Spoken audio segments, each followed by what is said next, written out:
Kia ora koutou katoa. Good afternoon, everyone. Today we'll start with a COVID update, specifically focusing on latest developments and information coming from Northland. We'll then move to an update on vaccine approval and rollout, following which we'll be very happy to take questions. The current Northland COVID case is a situation that is very obviously unwelcome, but also that we have prepared for. The global pandemic continues to rage around the world, and as we have experienced before, from time to time, we will be reminded of that pandemic and just what a tricky virus COVID-19 is, even with our very best efforts. What is important is our response to incidents like this, and of course what we learn from each incident so we can do our best to try and prevent it from ever happening again. On that note, I'll hand over to Minister Hipkins to give you some of the latest. Thank you, Prime Minister. I'm pleased to report there are no new cases in the community to report today. 16 people have been identified as potential close contacts of the previously reported case in Northland. Of those, 15 people have already returned their negative tests. One test result is still pending. Contact tracing staff are following up with 357 people who departed the Pullman managed isolation facility between the 9th and the 24th of January. Of that number, 325 have been contacted. They are isolating and they have been or will be tested. The remaining former guests are being followed up today. A total of 157 staff from the managed isolation facility at the Pullman Hotel have been tested, along with 192 guests currently in the facility. With around 30 test results still to come, all of the others have returned negative results. 187 people have received push notifications as a result of having scanned into one of the locations of interest.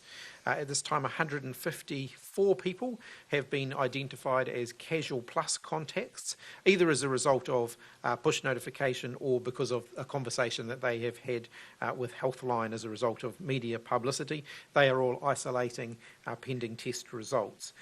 The investigation into the source is still continuing, and that includes the review of CCTV footage and so on to try and identify how the transmission between the two people may have occurred. We have had a number of calls to Healthline asking for the definitions of casual contact and casual plus contact, close contact and casual or casual plus contact. So I want to share that now. A close contact is someone who's more likely to be at higher risk of being infected because they have spent time in close proximity to a confirmed case during the case's infectious period. A casual or a casual plus contact is someone who's had only limited exposure to the confirmed case, usually because they have been in the same location as the person of interest at the same time.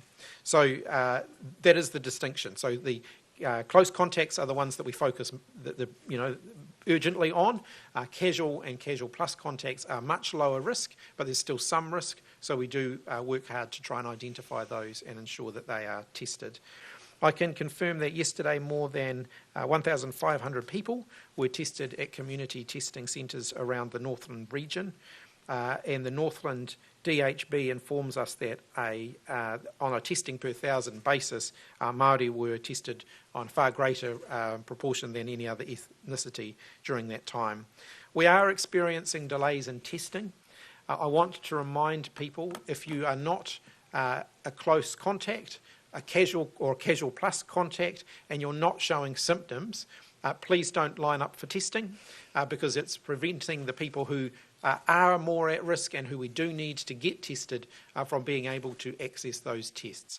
If in any doubt about whether or not you should seek a test, please call Healthline. If you're not showing symptoms, if you're not on that identified list of people who may be more at risk, call Healthline if you have questions or want any further information. The that's about all I have to update. Oh, we have seen a significant increase in COVID Tracer app usage, as you might expect, including new people signing up for the app who have not been using the app before. And I'm hoping, I just haven't got the exact numbers, and I'm hoping I will release those as soon as we have the confirmed numbers of that. Thank you, Minister Hipkins. Now, Minister Hipkins and Dr. Ashley Bloomfield will continue to provide updates, but can I add my voice to theirs in reminding people again to scan in everywhere they go, but to also turn on the Bluetooth tracer function as well. It's come to my awareness over the summer break that some people unfortunately are under the misapprehension that if they turn on the Bluetooth function, they no longer need to scan. That is not the case. The Bluetooth function will enable your phone to identify if someone else with the Bluetooth function is in close proximity who may in future test positive. And that's how we can ascertain whether or not you're a close contact. The tracer function allows us to tell you to find out where you have been. So they are two different functions. We want both of them to be working optimally. So please do both. Scan everywhere you go. And so that was just another chance for me to clarify that little piece of information. Fittingly, today, Minister Hipkins and I also have a vaccine update to share. But first, I'll quickly outline some of the further activity for the week ahead. As you all know, the issue of climate change is a priority for this government in an area where we are working also very closely with our Green Party colleagues. On Thursday, ministers, particularly including Transport Minister Michael Wood and representatives from the Greens and I will be in Auckland alongside business to give an update on transport-related initiatives as it relates to climate change. As you'll know, we are expecting advice from the Climate Commission shortly, which we will take some time to consider, of course, before we see those final results around the Climate Commission's recommendations fully presented and published. But I fully expect that their draft recommendations to us will underscore the need for us to ramp up our activity well beyond the foundations we laid in our first term in office. Now back to today. At our first Cabinet meeting for 2021, ministers received an update on the COVID-19 immunisation strategy and programme. I'm pleased to be able to say that we're continuing to make swift progress as we prepare to vaccinate New Zealanders against the virus, while also maintaining our very strong commitment to ensuring vaccines are safe and effective. We can do both in a timely way, and we are. As part of this, next Tuesday, MedSafe will seek advice and recommendations from the Medicines Assessment Advisory Committee around the Pfizer vaccine. The Ministerial Expert Advisory Committee will then review MedSafe's assessment and, depending on feedback, MedSafe could then be in the position to grant provisional approval as soon as the following day, which would be Wednesday, the 3rd of February. In the event MedSafe may require further information from the pharmaceutical companies or for any reason there may be a delay in their timeline, we still expect our regulatory approval process to be complete before vaccines are ready to be dispatched to New Zealand. This means we expect there won't be any hold-up and we will be able to take delivery of our first batch of vaccines as soon as Pfizer is able to send them. Our first focus will be vaccinating our border and managed isolation and quarantine workforce and their close contacts. Once the vaccine arrives in New Zealand, we expect to be able to complete vaccinating this group within 2 to 3 weeks. We will then, as vaccines arrive, move progressively through priority groups with a mass vaccination campaign likely to begin from mid-year. That will be the start of New Zealand's largest ever vaccination campaign, and that will take some time. But of course, as we've said, the most important thing is when we finish, not when we start. Immunising our border staff, for instance, will provide a line of defence for them personally, but may not necessarily stop lines of transmission, which is why those controls will still be so necessary. Also, New Zealand will only truly feel like it has returned to normal when there is a certain level of normality in the rest of the world too. But given the risks in the world around us and the uncertainty of the global rollout of a vaccine, we can expect our borders to be impacted for much of this year.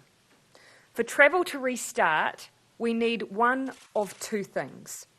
We either need the confidence that being vaccinated means you don't pass COVID-19 on to others, and we don't know that yet, or we need enough of our population to be vaccinated and protected that people can safely re-enter New Zealand.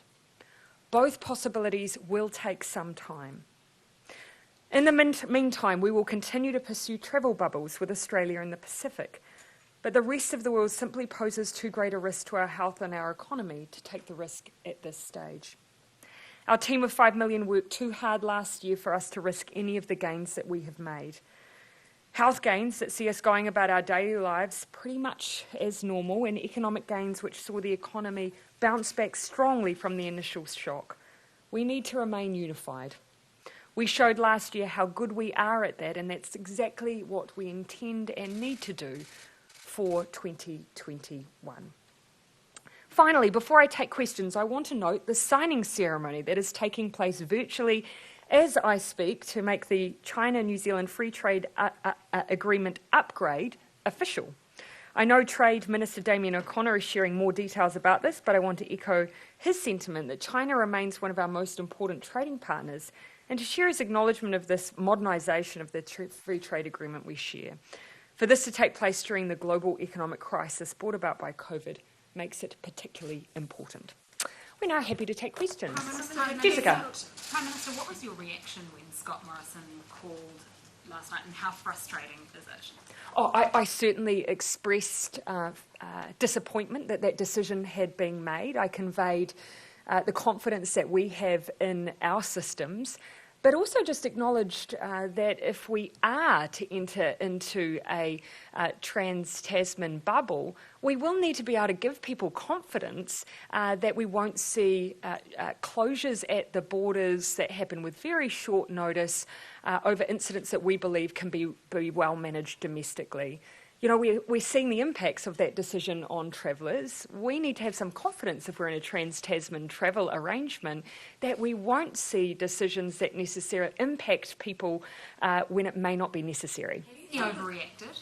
Oh, look, ultimately it is a decision for Australia, and I need to acknowledge that.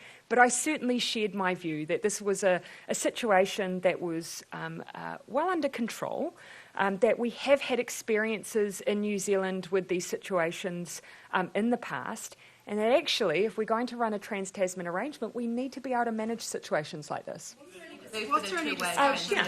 Do you still believe that a two-way trans-Tasman bubble can be achieved in the first quarter? Oh, look, we are continuing to pursue it, but what we will need to establish is a way that we can have that arrangement, but without seeing such disruption over events that may happen from time to time. Look, it does look increasingly difficult at a country-by-country level. We haven't ruled out the possibility of state-by-state.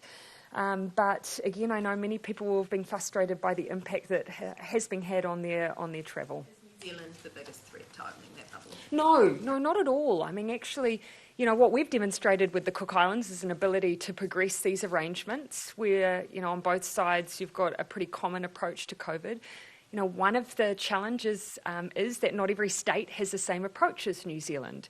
And so that difference in the way different states are managing it does add a level of complication. Has there been any discussion, or would you give consideration to blocking or restricting people coming from countries like the UK or South Africa to New Zealand, given the new variants, as other countries like the US are potentially looking at? Well, actually, you know, I think here we need to be really clear. From what I've seen, no country that I've found has ever barred their citizens from being able to return to their country of citizenship. Because if you do that, you're essentially leaving your own people stateless. What many countries are doing now, though, is playing catch-up with the policy that New Zealand's had for a long time, which is to say that only permanent residents and citizens are generally, without exemption, able to enter into the country. Put obviously the pre-testing and that sort of thing Yep. in, but would you consider stronger measures I don't know, a longer quarantine or being much more specific about who can come here if it comes to that because of these variants. Yeah, and so first thing I think we should acknowledge, as you've heard scientists talk about, viruses mutate, and this is why we will need to, in the long run, have an approach to COVID much like the management, once we have that mass vaccination program, much like we do with the flu, where we're continuing a rolling vaccination campaign based on the fact that it will change, because that's what a virus does. Secondly, on terms of additional restrictions, you've already seen we've widened the use of N95 masks, we've added pre-departure testing, we've got new protocols around people leaving their rooms pre-testing. We are constantly looking at what we can do to create further restrictions and protocols to protect people, both in our facilities but also in our wider population. But you would be hard-pressed to find anyone with more stringent measures than we have at our border. Has there been any update on the ventilation or the Pullman about how the infection was transferred? At this point, we still don't have an update on the specifics of how it was transferred. I think, as I set out yesterday, the two cases of concern were in rooms that were more or less opposite one another in the hallway. The advice that I've had so far is that ventilation, whilst possible, is still one of the less likely potential avenues of transmission between the two people. It's more likely to have been via a surface or via them being in the same place within a short space of one another, rather than through, say, the air conditioning transferring it between rooms. But work is being undertaken at the Pullman as we speak, looking exactly at those issues around ventilation. There's a full infection prevention and control audit happening there. That started this morning. That's the next of the regular reviews that we do, but it's been brought forward to speed that up, to give that extra level of comfort. Have you seen the report? I'll come to Henry and then back to Minister, Gina and then have you seen the reports out of Germany around the AstraZeneca vaccine, which we've also ordered, suggesting that German government sources say that it's extremely ineffective for over 65s?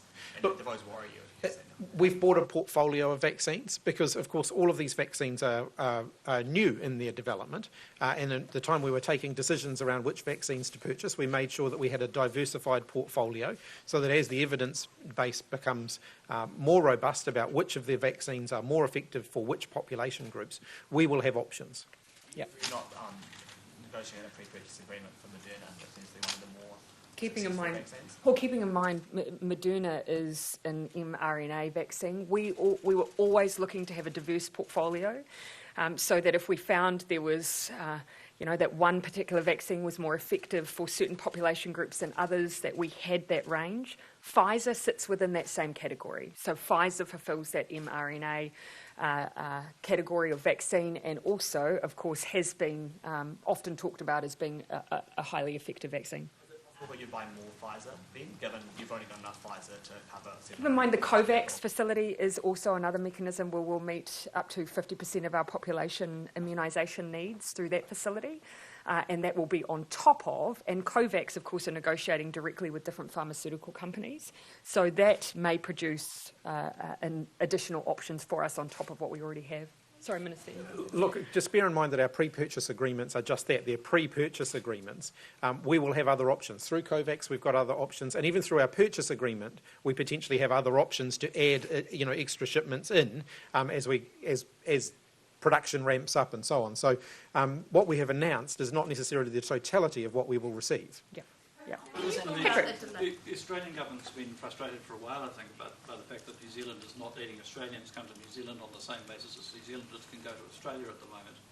And yesterday's action could be seen in that light, given that we are basically having the same kind of outbreak as was seen in Brisbane and other places. Did the Prime Minister of Australia raise that with you, and has he been pressing you at all? Well, actually, one of what I would say is that the issue for the complexity for New Zealand is that, unlike Australia dealing with just New Zealand, we're dealing with the different approach of multiple states. And there are states that are demonstrating a very similar approach to COVID that New Zealand is. And I would say Queensland is one, Western Australia obviously very stringent as well. New South Wales has tended to take a different approach. New South Wales is also a state where we do have, in the past certainly, a high number of passengers, both inward and outward flows.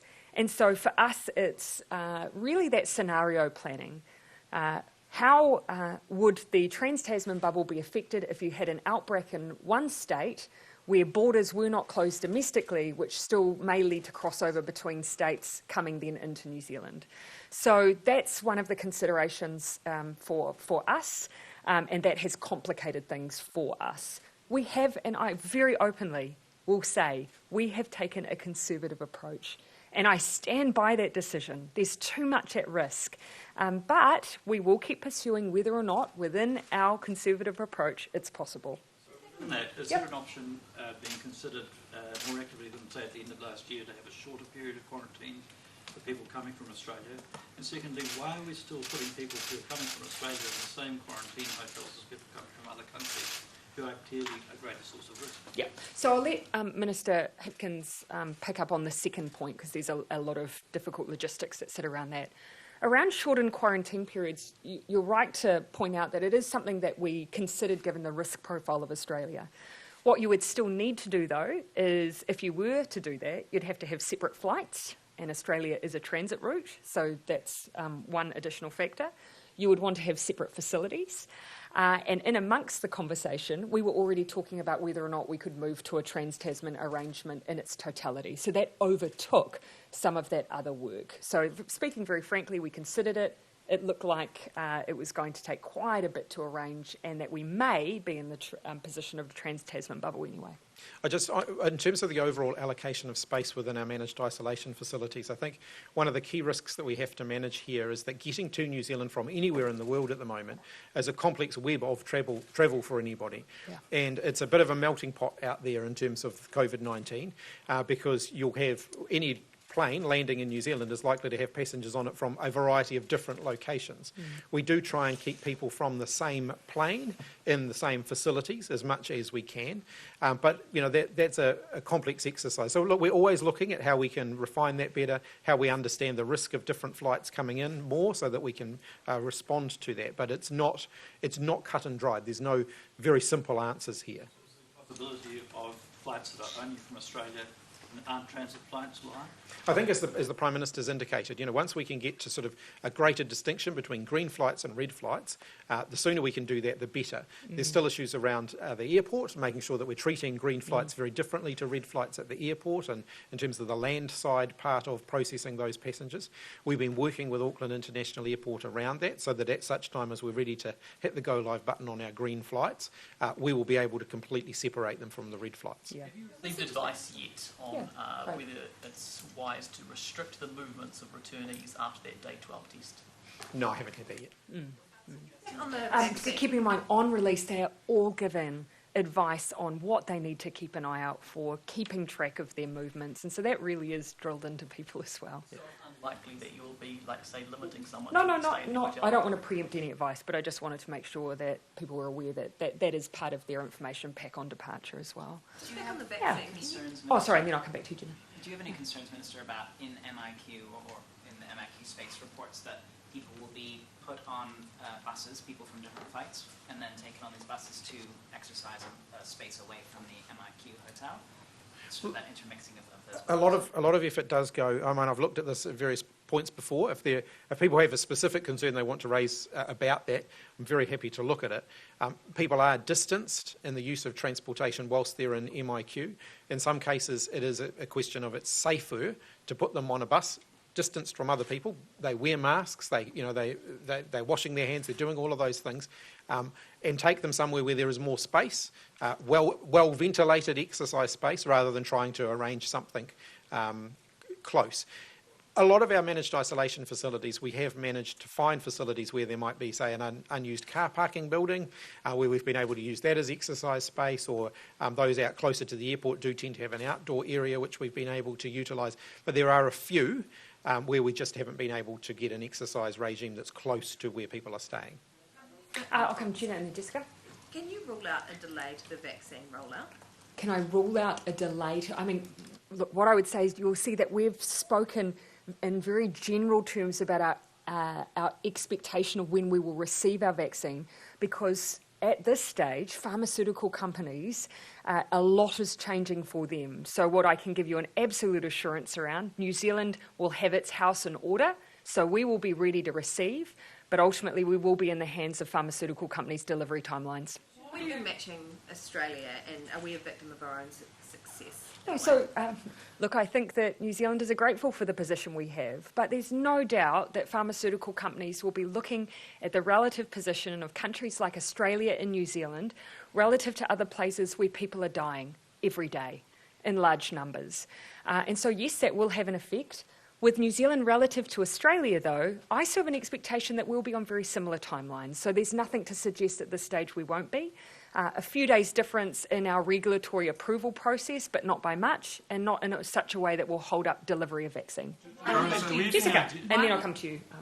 Why weren't we in sync with announcing the Pfizer approval? Why not work together with Australia? Oh, we were working. We were very much working together, and that has been the case all the way through. You'll see they announced yesterday, and we've just flagged today that our expectation is that we'll be in a position around the 3rd of February. We do have different processes, so while we've been working together, we do still have our own process in New Zealand, but they're broadly in line. Why don't we announce the sign-off together? As I say, we do have our own process. So while we've been working together, sharing information and so on, we have a process that uses that independent advisory group and so on. We are going to keep with the process we have because it doesn't risk delay for vaccine receipt or rollout, and it means New Zealanders can have confidence in the vaccines we receive. Thomas. How are the pharmaceutical companies prioritising different countries? Is it a case of who pays the most or the greatest need? No, well, look, obviously we have an advance purchase arrangement, and it's not necessarily the case that I'll know the other terms and conditions of other countries. Some vaccines we know are working on a non-profit basis, but in terms of those commercial arrangements, I just couldn't tell you. But what we do know is that they have been factoring in the needs of countries, and that is totally understandable. Do you have something further on that? No, look, we're ready to go, as the Prime Minister's indicated, when we get vaccines. I do want to be really clear here.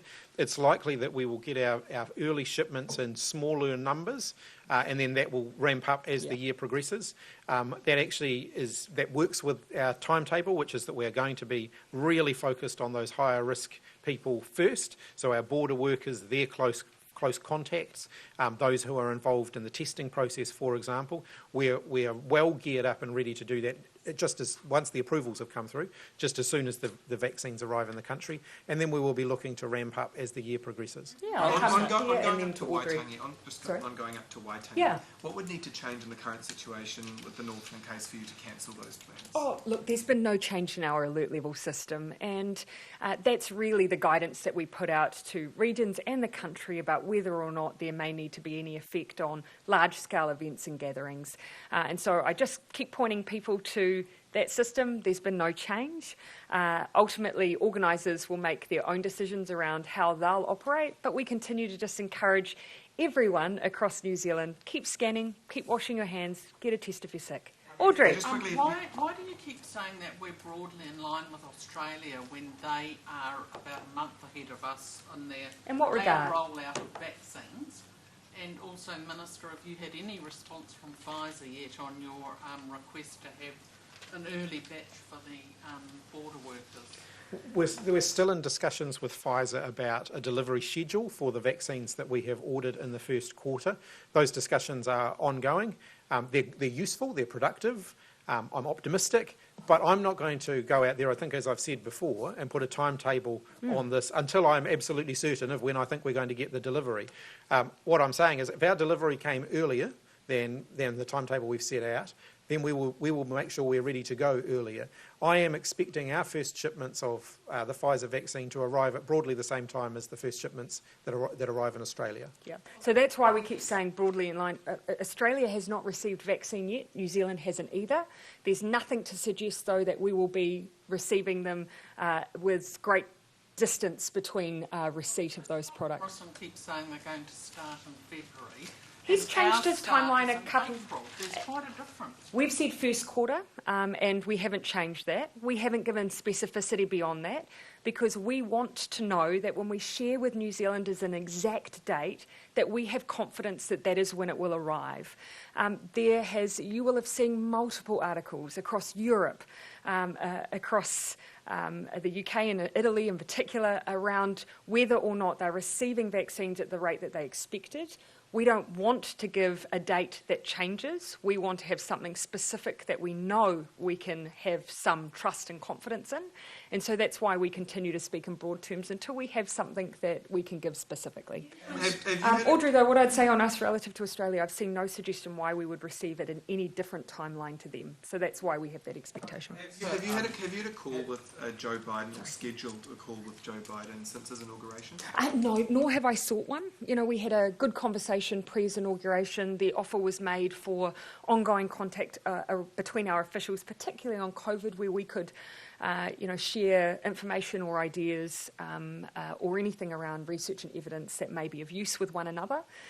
Those channels continue, particularly with the CDC. But I expect sometime in the future we'll touch base again. Prime Minister, expecting the vaccination campaign to really get going mid-year, when would you expect it to finish, and what percentage of people would need to be vaccinated for you to feel comfortable opening the doors again?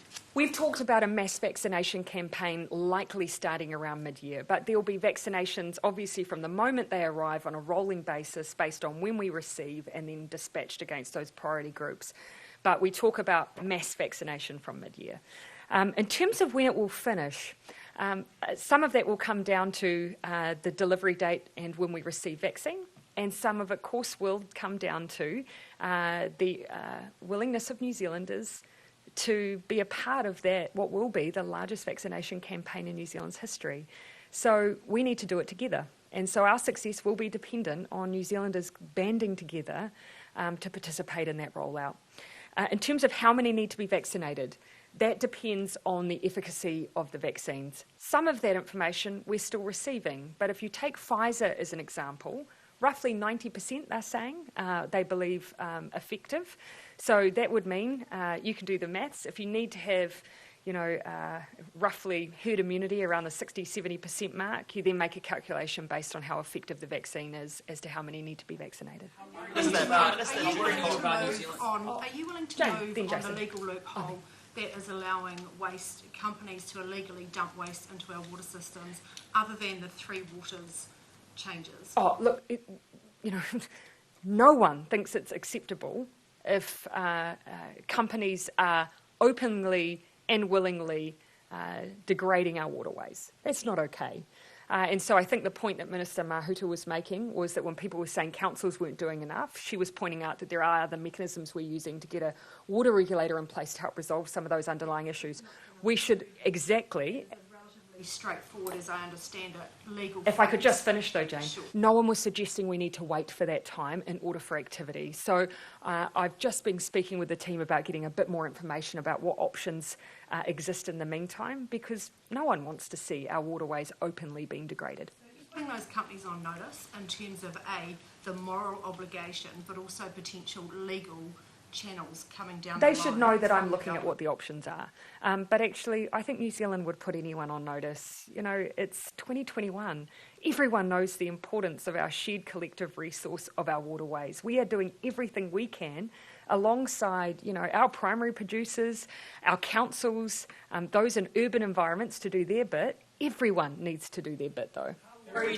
Jason, and then. How worried is the government, and by extension yourself, worried about people that are a bit sceptical of a vaccine and will decide not to take it? How worried is the government about that? Yeah, interesting you use the word sceptical, because actually that seems to be what we've always dealt with vaccination campaigns is not so much an anti-vax movement. That exists in all countries, but tends to be actually a smaller group. It's what you will have heard Dr. Bloomfield call before vaccine hesitancy. Now, on the upside, vaccine hesitancy is something that can be overcome. That just indicates people want to have confidence. So they want to know that we've gone through our processes, and that's why it's important that we do. They want to know New Zealand has taken a look at it against our needs, and we are. They want as much information as possible. And so that's why the vaccine campaign will be so important. We need to reach into those communities where they might be a bit hesitant and give them that reassurance. So is there going to be a bit of an educational campaign in New Zealand? I think it's our duty It's our duty to make sure every member of the team of 5 million knows that we've done our homework on their behalf and that this is about looking after one another. Judith Collins wrote to you this Will you morning. consider national Gina, oh no, sorry, I owed you a question. There are reports that the Pfizer-BioNTech vaccine is slightly less protective against the South African variant, and now the company executives are saying they could adjust, I guess, the formula over a 6-week period. What would the MedSafe protocols be for an authorized vaccine that's then getting newly updated retroactively?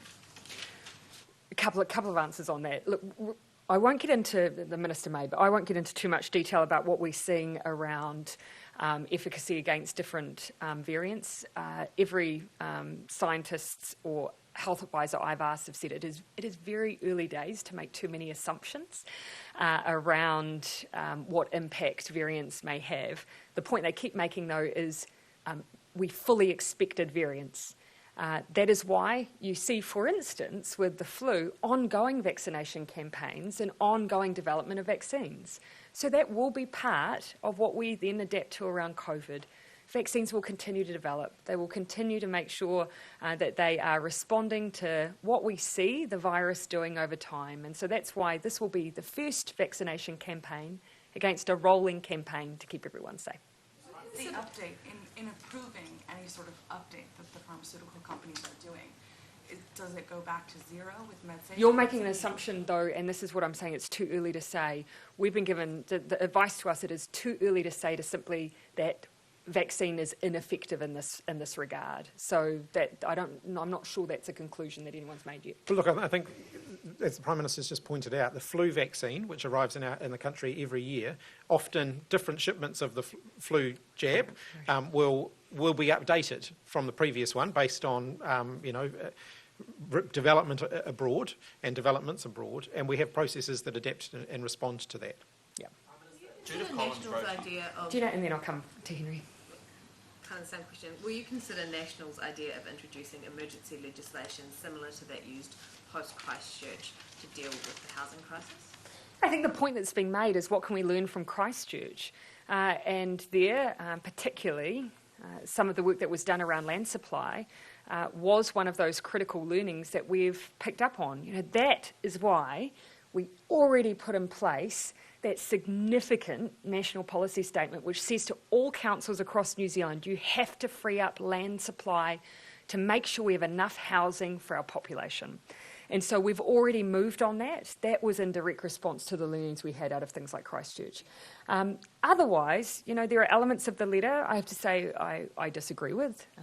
The claim that public housing doesn't make a difference. The Leader of the Opposition doesn't think we need to do anything on the demand side. I disagree. However, this is a persistent issue in New Zealand. So I'll take the offer in good faith, go and see whether or not there's anything further. But we already have said we will work together on Resource Management Act reform. You could introduce emergency legislation. Now, what I'm saying is the thing that she's saying we should do, we've already done. But I take the offer in good faith. We want to fix the housing crisis. It's been a persistent issue across multiple governments over multiple decades.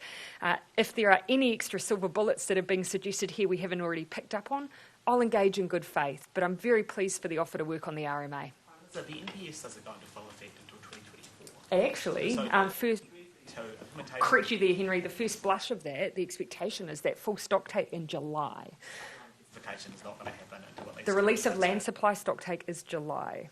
So in terms the of the... legislation is a lot faster than what the NPS is doing, because the full effect of the NPS, the big major stuff around consenting, is not going into effect for several years. This is talking about this year. Do you see any... And we're having a slight disagreement as to whether or not we'll see any effect of it this year. My argument is that we will. See an effect. Benedict. We're seeing some big queues again today up at those testing stations up in Northland. Are there plans to put more resources into that? Look, we have been increasing the number of testing sites that are available. There is uneven demand across different testing sites, and obviously working to respond to that to make sure that we can provide testing. But the biggest constraint there is that there are still people who are seeking testing who don't necessarily need to be getting a test because they're not showing symptoms, because they're not in that at-risk category. And what that is doing is slowing down the people who we need to get tests from being able to access them. But please, my message this happens when we see a surge in testing. It's happened every other time we've seen a surge in testing. And whilst we work very hard across the 4 DHBs working in the Upper North Island to share resources and to get testing people and equipment to where they can make the biggest difference, we cannot guarantee that there won't be some delays. Is there a significant percentage of people turning up who don't need to be there? Yes, if you look at it, there will be a significant number of people in those queues who perhaps don't meet any of those criteria. Can you tell me, with those close contacts, the 15 close contacts who have tested negative, do they just go about their daily lives now, or are they encouraged to sort of keep self-isolating for the... That will be based on a discussion they have with public health officials. So when they've had their test results, public health will have been talking to them about what the risk is for them, because it will be different. It will depend on when the date of the contact was. It will depend on what the nature of the contact was. And if there is still a risk, then they may be asked to isolate further and have another test. But again, that's all dealt with on a case-by-case basis. You can't set hard and fast rules around that. Okay, last question. Taitokero Border Control come out and said that they're looking at setting up iwi checkpoints, rating checkpoints. Is this something the government supports? Look, as I've said, we remain at alert level 1. And so in that regard, people are still able to move freely around the country. And so people still need to be able to do that. There's no legal basis for anyone to be stopped. So when it comes to any community-based concerns about whether or not we need to provide information for people who are moving in and out around Northland, the only thing I ask is that iwi in those cases work closely with police, because we need to make sure that anything that is happening in those areas still is legal. And Northland are about to observe 2 long weekends. Are you concerned at all about the holidaymakers making their way up to the north? No, not at this stage. Look, if there was anything to give us concern about that, we would certainly give notice around that. We would look at whether or not the alert levels needed to change.